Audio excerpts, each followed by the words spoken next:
Voilà. Je leur ai demandé dans l'interphone, qu'est-ce que vous voulez? Voilà, parce que je ne suis pas dans les, hein, tu veux te faire, tu as peur, machin, tu es intimidé. J'ai dit non. Je leur ai demandé, qu'est-ce que vous voulez? On veut vous parler. Je dis, vous voulez me parler de quoi? Madame, s'il vous plaît, descendez, on veut vous parler. J'ai dit, ok, moi je suis chez moi, c'est jour férié, on est à la maison, on est habillé de façon décontractée. Laissez-moi me changer et puis je descends. Voilà, comme ça vous allez me dire ce que machin. Donc, je me mets en tenue d'extérieur, je descends, je les affronte. J'allume d'abord mon téléphone, la caméra, parce que je voulais quand même filmer. Je ne savais pas ce qui allait se passer. Donc, je voulais avoir quand même des éléments au cas où il y a quelque chose. Voilà, je ne sais pas. Parce que comme moi, je sais que j'ai le sang chaud, je ne sais pas. Peut-être qu'on va me brutaliser, peut-être qu'on va m'insulter, peut-être qu'on va me dire, je ne sais pas. Donc, j'ai préféré filmer pour avoir un élément. Malheureusement, comme j'essayais comment on appelle ça, de mettre un peu mon téléphone, de le positionner dans ma main de façon discrète, j'ai dû appuyer à un moment donné sur le téléphone et puis ça a coupé l'enregistrement. Donc j'ai pu avoir un petit bout seulement de la conversation parce que après je me suis énervée. Ils m'ont dit, c'est pas la peine de vous énerver, on n'est pas venu vous interpeller. Je dis, mais vous n'êtes pas venu m'interpeller. Vous me dites de vous suivre au poste de police. Vous me demandez de vous suivre au poste de police par rapport à des vidéos que j'ai dû publier sur Facebook. J'ai dit, ah bon? Ils me disent oui. J'ai dit, bon, moi je ne savais pas que dans ce monde, la police débarque chez toi parce que tu publies, parce que tu as publié sur les réseaux sociaux des éléments qui contiennent ton intimité, toi-même ta vie privée. Je ne savais pas qu'on débarquait, la police venait intervenir dans ce genre de truc. C'est la nudité de quelqu'un que j'ai publié ou c'est la mienne? C'est le corps de quelqu'un que j'ai publié ou c'est le mien? Alors déjà, moi, je leur fais comprendre que leur présence chez moi pour dire qu'ils sont venus pour que je les suive au poste de police par rapport à des vidéos que j'ai publiées. Moi, je leur ai fait comprendre déjà que je n'étais pas d'accord parce qu'ils ont vu que j'ai commencé à m'énerver. Donc, genre, on va me forcer pour me dire, suivez-moi. J'ai un enfant ici, une petite fille de 13 ans qui commence à trembler. Maman, on a fait quoi? Maman, on a fait quoi? Pourquoi la police débarque comme ça? Qu'est-ce qu'on a fait? Je dis, je ne sais pas, je vais descendre, ils vont me dire ce que j'ai fait pour qu'ils puissent venir débarquer comme ça pour me dire machin. Donc finalement, comment on appelle ça? Ok, on peut vous donner rendez-vous lundi, le lundi prochain, à 9 h. Est-ce que vous pouvez nous trouver au poste de police lundi prochain à 9 h? Et il me regarde encore, il me dit, pourquoi est-ce que je suis dans, j'ai l'impression d'être dans tous mes états. Mais je leur dis, mais attends, je ne comprends pas pourquoi vous me demandez même de vous trouver au poste de police par rapport à des vidéos que j'ai publiées sur Facebook, des vidéos de mon intimité, de ma vie privée. Par rapport à quoi? Ensuite, je leur dis, je suis fatiguée de ce pays. Depuis que je suis venue dans votre pays, vous ne faites que me créer des problèmes. J'ai que des problèmes. Et je leur ai dit comme ça, tenez-vous bien, puisqu'ils suivent mon compte Facebook, ça veut dire que ce direct-là, ils vont le voir. Et j'en ai rien à foutre.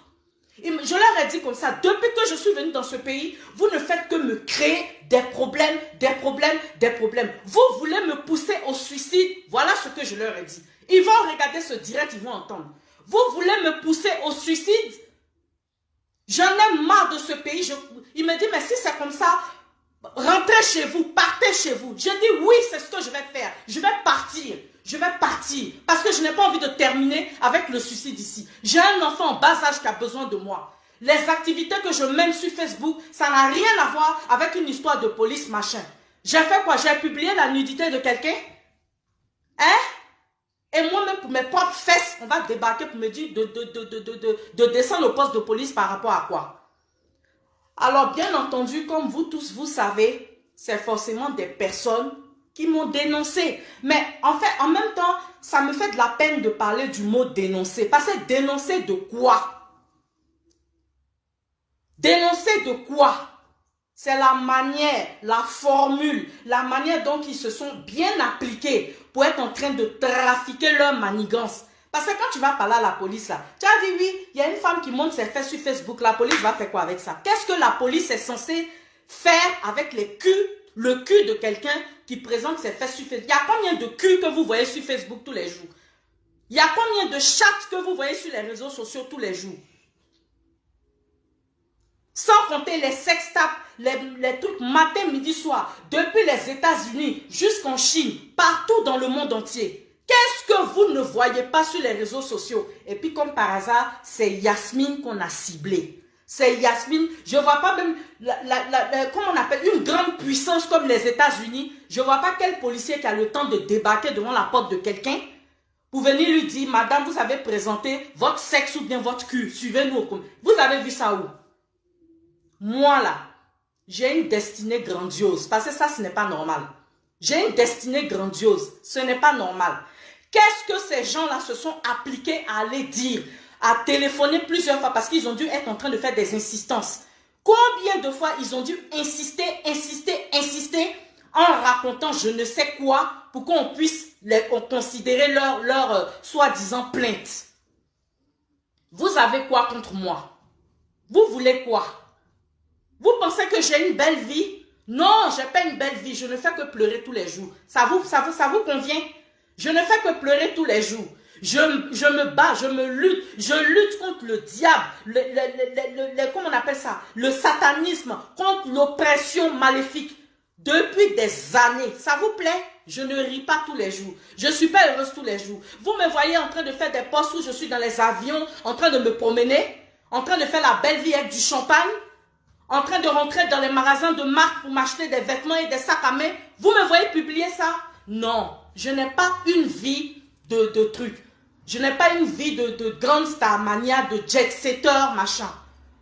Même si j'ai effleuré ce genre de vie, un temps soit peu, mais il y a très longtemps en arrière. Et encore, quand je dis bien effleuré, je dis bien effleuré. Je n'ai pas été vraiment plongée. J'ai fréquenté les gens de la jet set. Moi-même, il y a un moment dans ma vie où j'avais beaucoup d'argent grâce à comment on appelle ça, un expatrié, un Français qui était parti en Côte d'Ivoire en mission par l'État de France. C'est ce monsieur-là qui a commencé à me faire connaître l'argent dans la vie. J'ai eu une relation qui n'a pas duré avec le directeur général de DHL de toute l'Afrique de l'Ouest. Lui aussi, c'était un millionnaire. J'ai eu une petite relation, un tant soit peu, avec ce monsieur-là. J'ai fréquenté des personnes comme ça qui sont bien, machin, qui sont de la haute société. Mais je n'ai pas... La seule personne qui m'a donné beaucoup d'argent dans ma vie, c'est Michel. C'est Michel, ce monsieur que j'ai rencontré à l'âge de 18 ans.